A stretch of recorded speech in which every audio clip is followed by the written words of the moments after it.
All the narratives of the Vikings heading into Monday Night Football against the crooked Chicago Bears is, ooh, Kirk can't win on Monday night, and ooh, the Bears defense is so great. It's like the 85 Bears adjacent. Blah.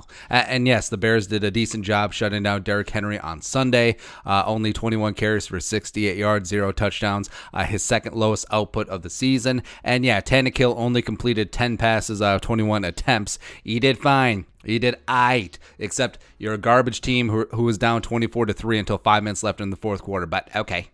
Okay, sure. And yeah, respect. That Bears defense is legit. Chuck Pagano doing good things with that unit. They're 7th in points, 9th in yards allowed, 1st in fewest touchdown passes allowed, 1st and 3rd down percentage, 6th in passing yards per attempt, tied for 5th in PFF grade, as well as they were 6th in DVOA heading to week 9, but that may go up since Tampa Bay and Indianapolis were kind of woodshedded. But also, I don't care. Absolutely do not care at all. So question is, how did the Bears shut down Derrick Henry, and how will that impact Dalvin Cook? So the way they stopped Henry is the way that you would expect. So they just stacked the box and played heavy personnel.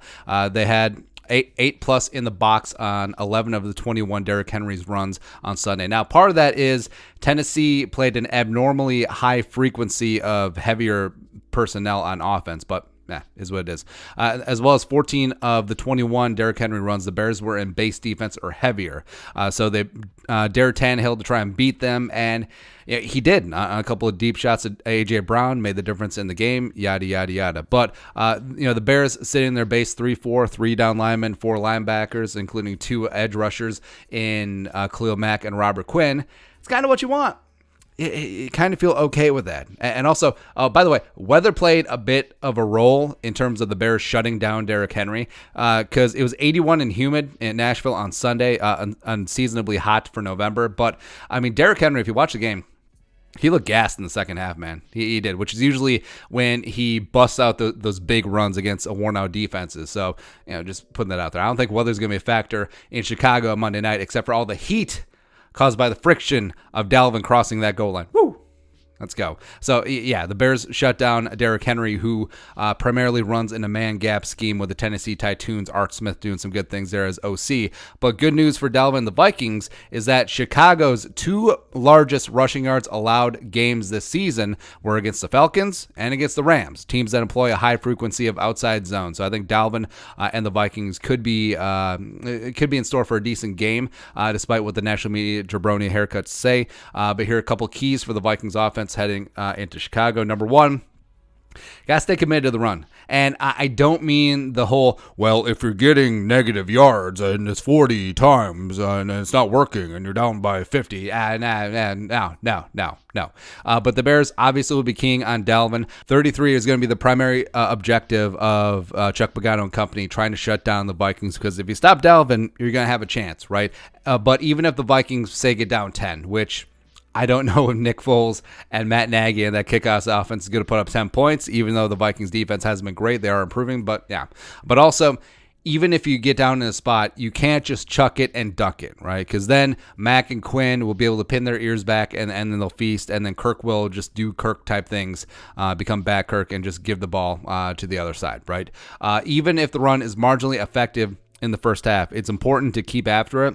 And that doesn't mean just bang Dalvin between the tackles. No, you can get creative, get tossed, get outside zone, etc. Work Madison in there as well. But being committed to the run, to keep play action credible, and also to wear out that front 7 is key. Also slowing down Khalil Mack and Robert Quinn on the outside. Also, Vikings offensive line is much, much better and different than they were week 4 at Chicago last year, where, remember, Akeem Hicks didn't even play. But Garrett Bradbury, Pat Elflein, they did not have a great day, as Roy Robert Harrison, RRH, just really did some terrible things to them, but, it's whatever. Number 2, spread out the base.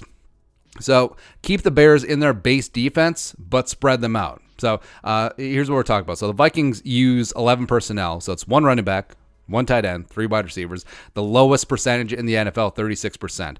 But also, they play with multiple tight ends, a league high 38% of their offensive snaps. So that means Irv Smith in, sometimes Gronklin is in. And the great thing about Irv, if he's healthy, I really hope his celebration injury heals up. But if he's healthy, you can split him out wide, you can put him in the slot, and you're breaking the huddle with 2 tight ends. Generally, teams are going to stay in their base defense, and you want that. You do. And if you break the huddle and all of a sudden, you have Roquan Smith, or you have Eddie Jackson, or you have Khalil Mack even covering 84, you like that. You do like that. Or, this is the money. So splitting Dalvin out, which they've done at times this year, or even if you take the field with 2 running backs and C.J. Ham and you split him out and you get either one of them on Danny Trevathan, woo. Oh, by the way, you want middle linebacker Danny Trevathan on the field as much as possible. He is not that guy back in Denver. He is not that guy earlier in his career with the Bears. He's just, it sort of reminds me of late career Chad Greenway, where he used to be a bad man. You don't mind seeing him on the field anymore. Yeah. Number 3, play action shots. So the Bears are going to cheat. They are going to creep 8-9 men in the box. And if and when they do blitz, which they did about a third of the time on Derrick Henry's runs, they're going to go man across the board, and then they're going to go with a single high safety. So if you have a chance to hit it big, because they blitz.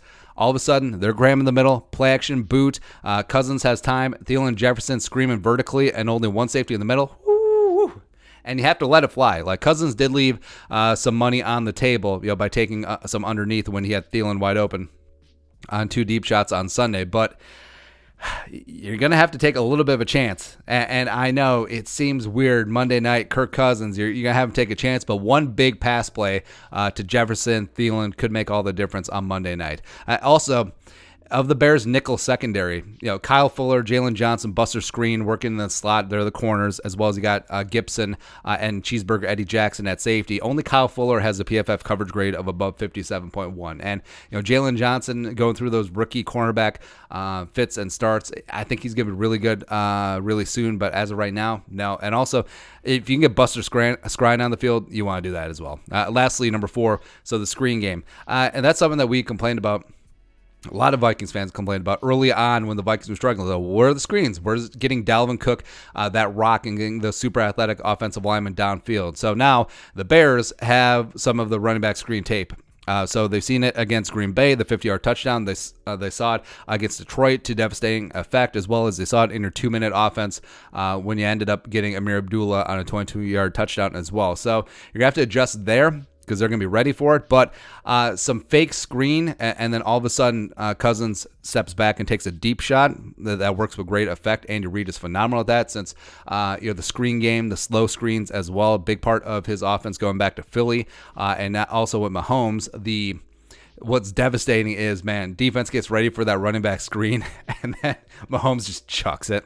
It's great to see. I think the Vikings should incorporate some of that. Also, the wide receiver tunnel screens have been used pretty sparingly. They used them to a degree week 1. Justin Jefferson, I believe that was his first catch of his career, but possibly bringing something like that back, especially if they're in their base, if they got the big uglies on the field, and also they're all bunched up, and you're able to get a decent screen going either from the slot or from outside receiver. I mean, you could hit the jackpot on them. So I'm more hopeful than most.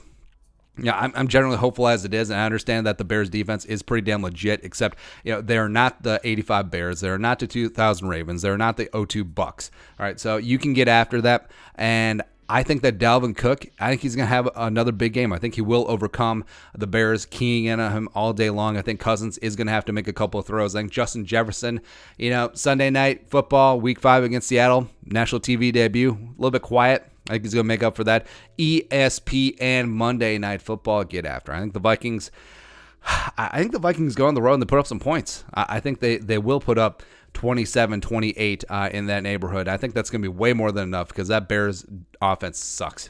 It does. Even though the Vikings defense is nothing to write home about, it's way better than the Bears offense. So we'll see. But your thoughts, scouting report, let us know in the comment section below. Subscribe for daily Vikings takes. Want to support that work? Post on the Venmo. But until next time, Skol. Production value.